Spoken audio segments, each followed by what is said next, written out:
Hey beautiful people, welcome to another video. My name is Abbie and this is Spend More Time in the Wild, or as it were right now, spend more time in Iceland. I'm currently on the Lugavega Trail, probably pronounced terribly. I'm really working on my Icelandic, but it's not going very well. I'm on day 2 of 3 from the looks of it. My whole itinerary has gone a bit kerfuffled, simply because I love hiking and I've walked further than I planned. So I'm actually at a different campsite than expected. Not that that's even relevant to you, but I have this awesome backdrop. It's nice and still in the weather conditions, and I thought it was a fantastic opportunity to shoot a video I've wanted to shoot for a while, and that is to talk about this. So this beautiful beast, really not very colourful, but still doesn't matter, is the Zpacks Arc Haul Ultra. So it's a new-ish pack by Zpacks, and it's got some of their strongest materials in it. And basically what I want to do is share my experience, share some of the features, the add-ons that I've put onto it, because they're add-ons, and essentially let you know how I've got on with it so far. So it is a 60-litre rucksack. It does retail at about £325. In dollars, that's something different. You can then add on the hip belt, all the extra little shenanigans, which we'll come to shortly. And I'm going to talk through what I've got added on and why through this video. So I've also left some of my dingly dangly things on here because I really want to emphasize that when I shoot a review, it is 100% an honest piece of feedback. I will say that Zpacks did give me this rucksack basically because I emailed them and asked, and my reasoning was not because, ooh, shiny new piece of kit. It was because I deal with chronic pain. Chronic pain sucks, and you have to constantly be thinking outside of the box in order to work out new ways to manage your pain. And I very seriously felt like my hiking days are close to being over because the pain in my back is just so bad. And so I've really sort of resolved, sort of at the end of 2021, to work out ways in which I can make myself more comfortable on the trail. It's not about being lighter, but it is about being more comfortable. And so I emailed Zpacks just asking if they'd be open to doing a little bit of an experiment with me to see whether their sizing and frame structure would help me in managing the pain in my back. And probably now, me and this thing have done a good 500-600 miles. And, you know, it was really hard for me actually to swap over from my Osprey Exos because you know how it is, you build a relationship with your kit. But basically, after the first trail I did with this thing, I was suddenly like, ooh, okay, maybe I like. So I did my Summon Mountain Leader training and assessment in this pack. I've done the West Highland Way in this pack. I've done the Bornholm Coaster Path in this pack, which is an island owned by Denmark, south of Sweden. And now, of course, the Lugavega. And I've done plenty of other sort of excursions around the UK with this pack as well. So I've definitely got plenty of experience, and coming back to how I work with reviews, this is, I think, a good time for me to be reviewing this pack because I have had plenty of experience. It's not shiny, it is covered in soot and ash and dust. It is snagged and a little bit broken, but I'm very, very happy with it as a product overall. So let's talk about some of the features. I've already mentioned it is a 60-litre pack, but it has a roll down top, so there's no brain capacity to this thing, and essentially that means you can make it as big or as small as you want to. The internal capacity is around 47 litres, I think it is. You've then got this extra mesh pocket on the side, on the front, and then actually built into the product are these 2 side pockets, which are about 2.5 litres each, something like that. I don't know, I just noticed that there's a rock in there. I like rocks. So that's essentially the size of the pack, and what's kind of nice about the roll down top, particularly if you sort of take the frame out, this whole thing is just completely collapsible, is that actually it works quite nicely as an aeroplane carry-on bag for most airlines, except EasyJet, they're really annoying. So that's kind of a helpful little thing. I actually don't tend to take it as a carry-on, but that's another story. I am going to be shooting a video on how I travel internationally with my hiking kit, because that can be a little bit tricky for some people. But anyway, slight diversion. Coming back to the pack. So it is made of Zpacks most robust and durable fabric. So it's 200 denier weave, the main fabric. It's water resistant, it's got taped seams which are also water resistant. But just coming back to that denier weave, this is something we talk about quite a lot when it comes to clothing and tents in particular. Now, the denier is the density of the weave. It's how tightly and how many threads are sort of all woven together. And the higher that number, the less it's likely to snag and to catch and to tear if caught upon sharp rocks like these volcanic rocks all around me. So you have some products that it doesn't matter if they're quite a low weave, and then others like waterproofs and rucksacks in particular that generally have a higher denier weave. So 200 is actually the highest I've ever come across, I'm not gonna lie. Like, this thing is built to last.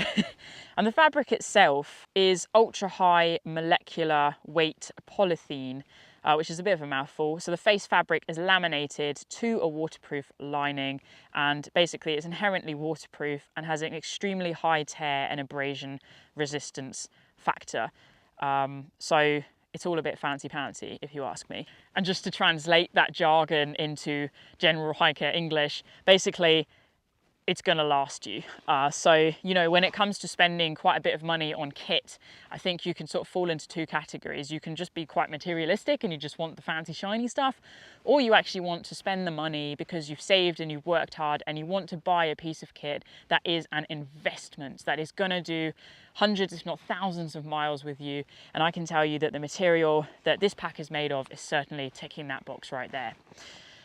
So that's sort of the fabric. We've then got sort of this mesh full-way stretch fabric on the front with the Zpacks logo. I find that kind of nice and helpful because I just stuff everything in there. I know sort of generally speaking, when it comes to alpine rucksacks and quite a few European designs actually, they've really minimalized the stretch pocket because they want to keep things streamlined and reduce the likelihood of things being on the outside of your pack which are going to catch and therefore increase the risk of injury. For me, nah. So I just chuck everything in here. Currently I've had things like my Crocs for river crossings. I have had my gaiters, my waterproofs are in there every so often. What else do I have in there? Just bits and bobs. My walking pole goes in there if I'm not using it. It's kind of really helpful. Then on the sides, we've got these two big pockets. They are pretty big. It's nice because they really do hold a water bottle. But the beautiful thing for me, at least in my experience, is they are not too high that you can't get the bottle out whilst hiking. And you go to your hiking buddy, whether invisible or real, hey mate, can you get my bottle out? You can do it yourself. Yes, empowerment. So that's really cool. I like that a lot. So good, and again, very strong and robust. So I keep my cup in there, my titanium cup, and then a bottle sits into there. And then the other side, I actually keep my tripod. Because I'm a filmmaker and I need a tripod. On the bottom, we've got these, what look like really thin and flimsy straps, just like the ones on the side. They're compression straps essentially. But for me, I use these bottom ones to attach my tent generally. I'm not a tent keeper, insider-y person. Does that make any sense? No, not really.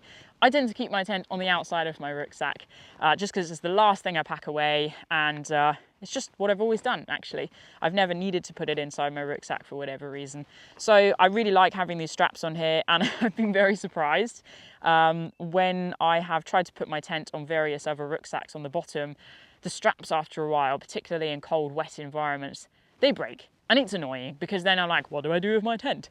But these guys, despite being tiny and thin and really difficult to use with gloves, have certainly held up to the task. I've been very, very impressed. And you can sort of work it with gloves if you just wrap your fingers around and you just pull and hold your breath and wince and get the job done.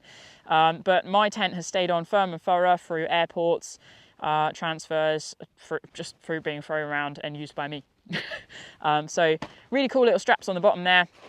And then just sort of coming to the top before we look at the actual back of the rucksack. We've got this strap here, which essentially goes over the top and it clips to the front of the pack.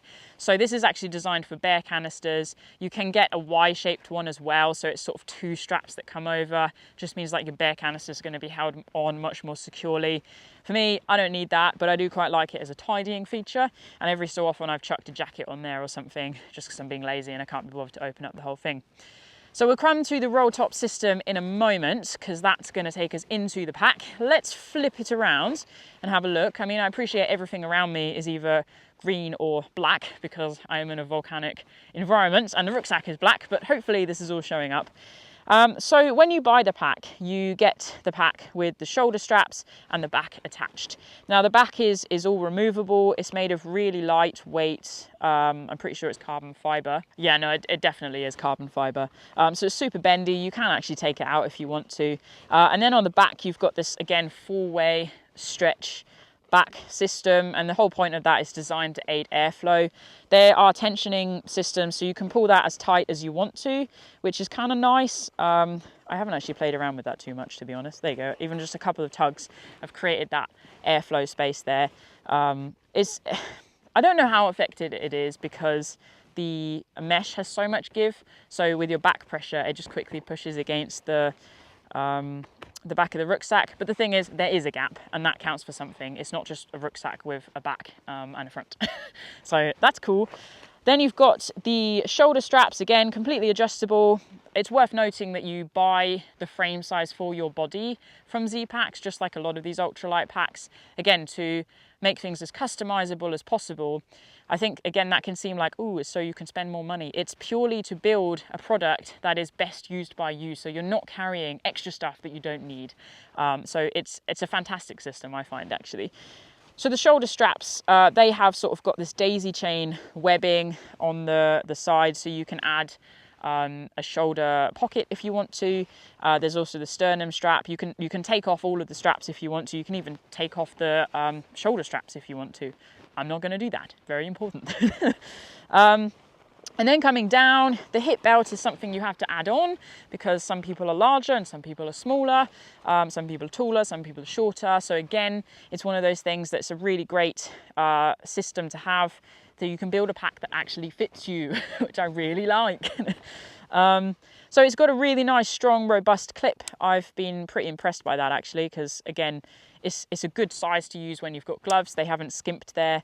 And the design of the belt to actually pull it tight is a sort of Y design. And that means you've got actually 4 things to tug. So if you find the pressure on the upper part of your stomach or your hips is too much, or the lower part, vice versa, you can sort of tug and adjust and really make this fit nice and snugly and comfortably for you when you're out and about on the trail. Now, the hip belt doesn't actually come with hip belt pockets. That's something I've bought additionally. They have really, really good sized pockets. So you've got this, again, daisy chain webbing on the hip belt, just like you do on the shoulders. So you can attach these pockets. They are, again, meant to be very snag resistant and strong. I have actually managed to rip mine, but then I am walking through an obsidian-lined landscape, and obsidian was traded by the Neolithic people because it was stronger than flint and they could use it to make arrowheads and axes. So congratulations me, my imaginary arrowhead has punctured my hip belt pocket. Regardless, it has taped seams, so these are, again, water resistant. I hesitate to say waterproof because what's waterproof except for wellies? I don't know. I keep my camera lens in this one, actually, because I'm a filmmaker, have to carry the filming stuff, and it fits quite nicely in there. And then this one, so you can buy 1 or 2 as a pair. This one on my right pocket, I keep my compass and all the shenanigans in there. So that's basically that.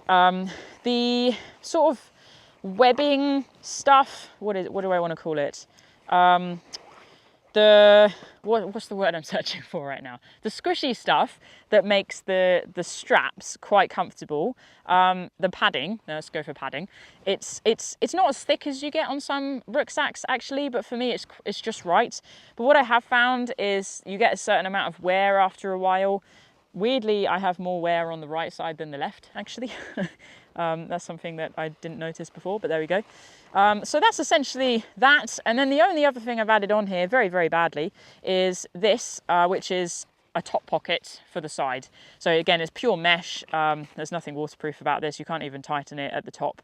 I just keep my snacks in there and my rubbish. So easy peasy, nice little system. I'd actually done quite a few hikes without this, but for this trail I wanted to add it on because I've had to carry 6 days worth of food, and it's just quite nice to plonk it there and not have to rummage around in your rucksack for snacks. It does sit a lot tighter when the rucksack is actually full. Right now it's just super loose and floaty. Then finally, coming to the main sort of vestibule, we've looked at the strap. It's a roll top. You've got Velcro closure, just like that. And then inside is basically just a massive hole. It is a black hole. Actually, it's grey, but still. There is no water bladder sleeve in here. There's nothing like that. It's just a massive space to chuck stuff in. And then that really, my friends, is the rucksack. There's not much else to talk about other than the fact that its sort of low capacity is 18 kilograms. I definitely creep up towards that on most trails, particularly over a week in length when you're carrying food and loads of camera gear. But I have just found it overall really, really comfortable. I love the customizability of it. I think it would be super cool if they could get it in more colors, but I do expect that's coming soon. And I think perhaps the coolest thing I've neglected to talk about is its weight. It weighs in, at least the medium size does, at 556 grams. Very specific. I've already upped that because I've added all my little bits and bobs, but it's light. It really is quite light when it comes to a pack that you can comfortably carry 5 days worth of food in. I think it's just really, really cool. So it's a really nice sort of medium length trip pack, if not long length trip, because how many people go trekking where they need to carry food for 2 weeks? It just doesn't happen much these days. So that's essentially that. As I say, I've sort of commented a lot on my experience already. I've really enjoyed using the pack. I find that it does fit kind of sit on my back differently than the European style Osprey packs, but it didn't take me very long to get used to it. And now I don't know where I'd be without it, to be honest. Zpacks as a company have been really fun to work with. I found the team really, really nice, very passionate about seeing people get outside, and have to say I've loved their support and angle, that they're not about making sales, they're really about enabling people to have fantastic experiences when out and about in nature, and they've certainly empowered me in that system as well. So there we go, guys. Thank you so much for watching. This has been a real whistle-top store. Exactly, that's what it's been. A whistle-stop tour. But I don't see the point in hanging around and dilly-dallying. I just want to dive straight in and share how my experience has been with you. Me and this pack have got many, many more trips ahead of us. One in a couple of weeks, actually. But first of all, let's finish this trail in Iceland, shall we? And I hope this has been helpful. I really strongly recommend you do your research when it comes to buying a pack. Always try before you buy if you can as well. And don't be afraid to look for second-hand, because we don't always have to spend the money and buy things brand new. It just really isn't necessary. Generally speaking, particularly in the hiking community, people look after their stuff because it costs money. And so if you head on to something like Facebook Marketplace, even eBay, Gumtree, I don't know, wherever, but Facebook Marketplace and Outdoor Gear Exchange, that's the one I'm trying to talk about. It's a Facebook group full of hundreds of thousands of people now, and it's a little bit crowded in a sense, but generally if you're looking for something you can find it there. If not, put a request out and people are always keen to help. And I really, really like that, because that's actually how I started to purchase some of my more expensive pieces of kit secondhand. And I just think it's really cool. And if you have other pieces of kit that you're not using, pop them on there for a really cheap price or offer them for free, because you just never know, it could really transform somebody's experience when it comes to getting outside and enable them to step up their game into bigger adventures further afield. So we're all in this together, we're a community, and hopefully if you don't feel that already, you will through Wild as well. So thank you so much for watching. Let me know what you guys are up to, or what you think about this pack, or what pack you're currently using, or if you just want to say hi in the comments below. And until next time, stay wild, guys. I'll see you soon. Bye.